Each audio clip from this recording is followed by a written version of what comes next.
Oke, assalamualaikum warahmatullahi wabarakatuh semuanya. Halo. Perkenalkan, nama kakak Nurul Latifah. Panggil kakak Latifah aja ya. Yuk kita cerita bersama-sama tentang sang penyelamat atas pembebas Baitul Maqdis, yakni Salahuddin Al-Ayyubi.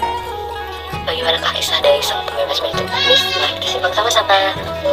Sang pembebas Baitul Maqdis, di mana sang pembebas ini memiliki sifat yang baik, penuh kasih sayang, bertutur kata yang lembut. Ia bernama Salahuddin Al-Ayyubi.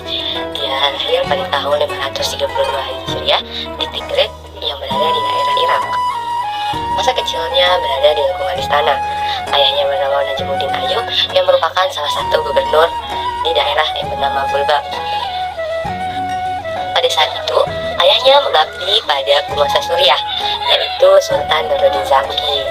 Sultan Nuruddin Zaki sendiri memiliki sebuah cita-cita, yaitu ingin menyatukan kembali negara-negara Islam menjadi milik dari kaum muslimin kembali, bukan dari musuh-musuhnya, termasuk yaitu Baitul Maqdis yang saat ini masih dikuasai oleh tentara bersalib. Kaum muslimin pada saat itu kalah pada perang salib, sehingga Baitul Maqdis atau Al-Quds jatuh ke tangan mereka. Sultan Nuruddin Zaki sendiri sangat ingin masuk ke Baitul Maqdis melalui jalur Mesir. Namun, sangat disayangkan bahwa penguasa Mesir saat itu tidak mau bekerja sama dengannya, sehingga mengakibatkan Sultan Nuruddin Zaki tidak dapat memasuki Baitul Maqdis. Suatu ketika, Mesir meminta bantuan kepada Sultan Nuruddin Zaki. Sultan pun mengirimkan utusannya yang bernama Asaduddin Shirkuh, di mana Asaduddin Shirkuh sendiri merupakan paman dari Salahuddin Al-Ayyubi. Asaduddin Shirkuh sendiri berhasil mengatasi masalah yang ada di Mesir, sehingga dia diangkat menjadi salah satu menteri di sana. Setelah beberapa tahun memerintah, Asaduddin Shirkuh akhirnya dikabarkan meninggal dunia, sehingga posisi Perdana Menteri digantikan oleh keponakannya yang bernama Salahuddin Al-Ayyubi. Pada saat itu, Mesir tengah terjadi porak-poranda yang sangat banyak, di mana masalah terjadi di antara daerah satu dengan daerah lainnya. Salahuddin di sana mulai memperbaiki lagi masalah-masalah yang terjadi di daerah tersebut. Salahuddin memperbaikinya dengan cara memperbaiki akidah dari masyarakat-masyarakat yang ada di sana dengan cara membangun madrasah-madrasah sebagai tempat untuk menimba ilmu, lalu dengan membuat rencana yaitu sholat subuh berjamaah, dan perlahan-lahan iman dan mental kaum muslimin makin diperkuat dan makin dikuatkan, disatukan kembali. Setelah yakin dengan kekuatan dan persatuan yang dimiliki oleh kaum muslimin serta dengan semangat jihad yang tinggi, Salahuddin Al-Ayyubi menyerang kaum salib yang menguasai Baitul Maqdis.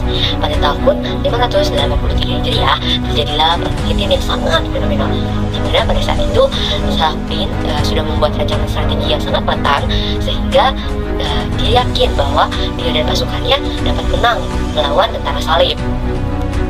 Dengan penuh kecerdasan, Salahuddin Al-Ayyubi pun berhasil mensiasati strategi perang, sehingga pasukan muslimin pun menang dalam pertarungan ini.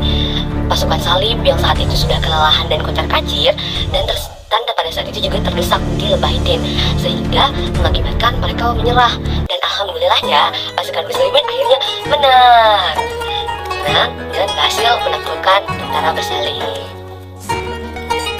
Baitul Maqdis pun kembali ke tangan kaum muslimin setelah 88 tahun lamanya dikuasai oleh pasukan bersalib. Salahuddin dan kaum muslimin memasuki kota suci itu dengan penuh hikmat dan keimanan, karena berhasil meraih kembali Baitul Maqdis yang telah lama dikuasai oleh tentara salib. Sungguh menyedihkan, pasukan salib membuat banyak sekali kerusakan di Baitul Maqdis, seperti melenyapkan mihrab dan juga membuat kandang dan WC di sekitaran Baitul Maqdis itu sendiri, sehingga membuat kerusakan di mana-mana. Akhirnya Salahuddin dengan dibantu oleh kaum muslimin lainnya membersihkan dan membangun kembali Baitul Maqdis sehingga menjadi tempat ibadah yang lebih layak lagi. Setelah dibersihkan, lalu Baitul Maqdis pun disucikan, lalu kembali digunakan menjadi tempat ibadah bagi kaum muslimin yang ada di sana. Tepatnya pada tahun 589 Hijriah, dikabarkan bahwasanya Al-Malik An-Nasir Salahuddin Al-Ayyubi meninggal dunia.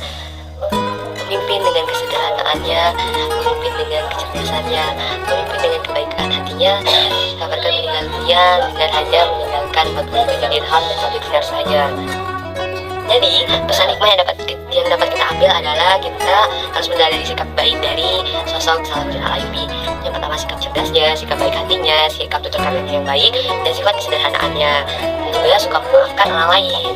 Dia pun dikagumi oleh warganya maupun disegani juga oleh para musuhnya. Sekian dan terima kasih.